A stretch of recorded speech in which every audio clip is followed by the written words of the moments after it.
What is up, guys? In this episode, we're going to study this past weekend's event, Pavlovich versus Blades, and an update to that $500 challenge. Let's go!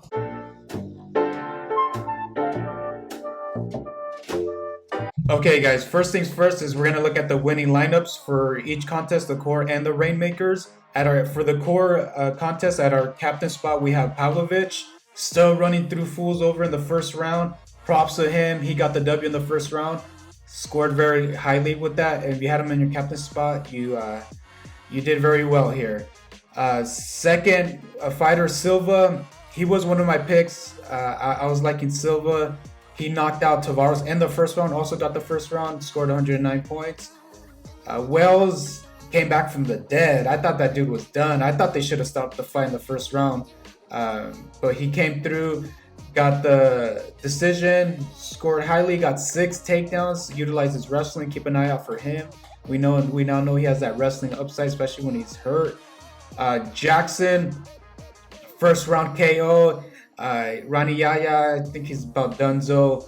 Score highly here, 106. And Usman, that dude was also in my picks on my previous video. It was either Usman or Tafa. I thought that was going to be a high volatile fight. I did give a disclaimer there. It might have been a sloppy fight, which it was. I thought Tafa had him about finished, but Usman came back, utilized his wrestling a little bit. Didn't score high, actually scored low, 78 points. So I consider that fight a bust, but he did sneak into the winning lineup. So I don't know. Moving on to the rare at our captain spot, we had a little something different. We had high stand. He won. What a fight that was. That was a really good fight as well. Knocked him out in the third round. Pavlovich, we were in Pavlovich, Silva, Wells, and Jackson. So the only difference here was high stand and Usman with the rares and the cores. All right, guys, nerd alert, nerd alert, nerd alert. We're going to look at the numbers here. Even though some of you might find this boring, it is important information to know. I'm going to keep records of this. I think it's cool information. I like it. It's fun, man. It's fun looking at these numbers because this is how you get better, right? You analyze the numbers and you take into consideration moving forward. And number one is we want to know if this is even profitable or not. So with the rare contest, our prize pool was 25K. Entries 2,315. That gave you a value of our ticket at $10.80. Add that 20% rate, $12.96. The optimal lineup had the point score was 578.40.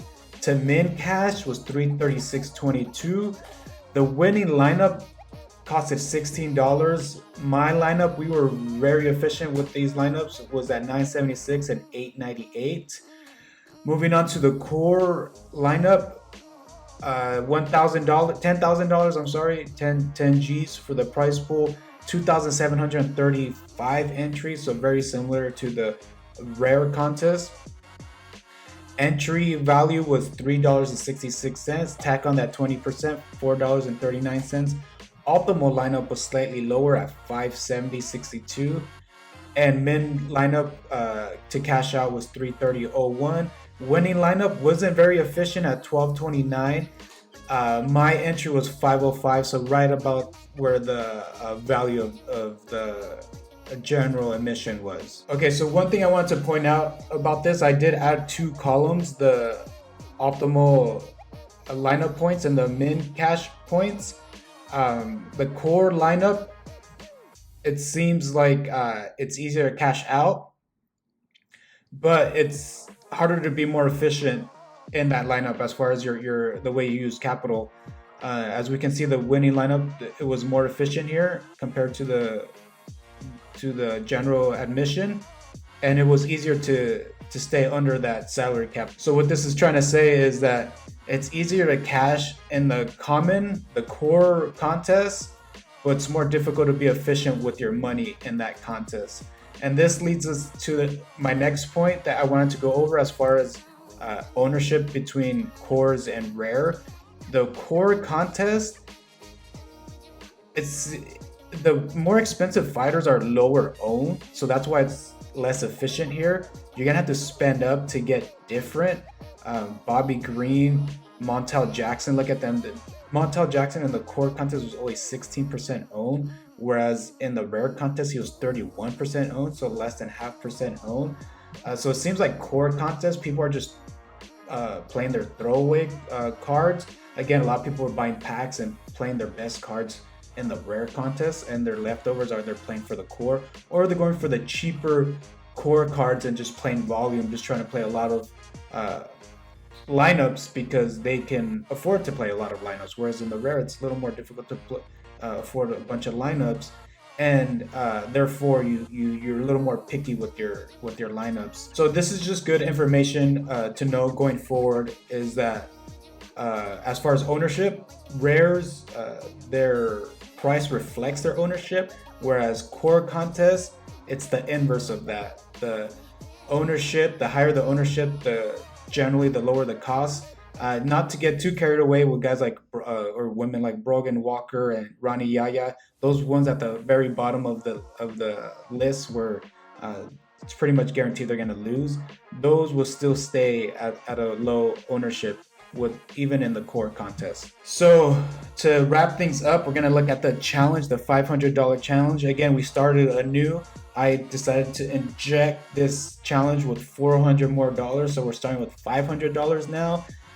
This past weekend we risked $23.79, which is a 4.76% of our bankroll. I did this again, guys, so because I wanted to be more realistic with the bankroll management. Generally, bankroll management, you want to stay around 10% and below, depending on the what you feel like is your EV on that particular fight card. I wasn't feeling too good about this one because it was a very small fight card. It was a wacky one. Somebody dropped out last minute, so I didn't go too heavy. Went with about 5% of my bankroll. I did min cash with one lineup, $5. It was the core one. It was easier to cash with the core lineups. Finished with $481. We're down $18.79. This is just the beginning. This will increase. I promise you guys this will increase. I'm starting to get the gist of this thing. Starting to add DFS principles to this Reignmakers. It's just gonna need to take some time to realize these profits. I am done.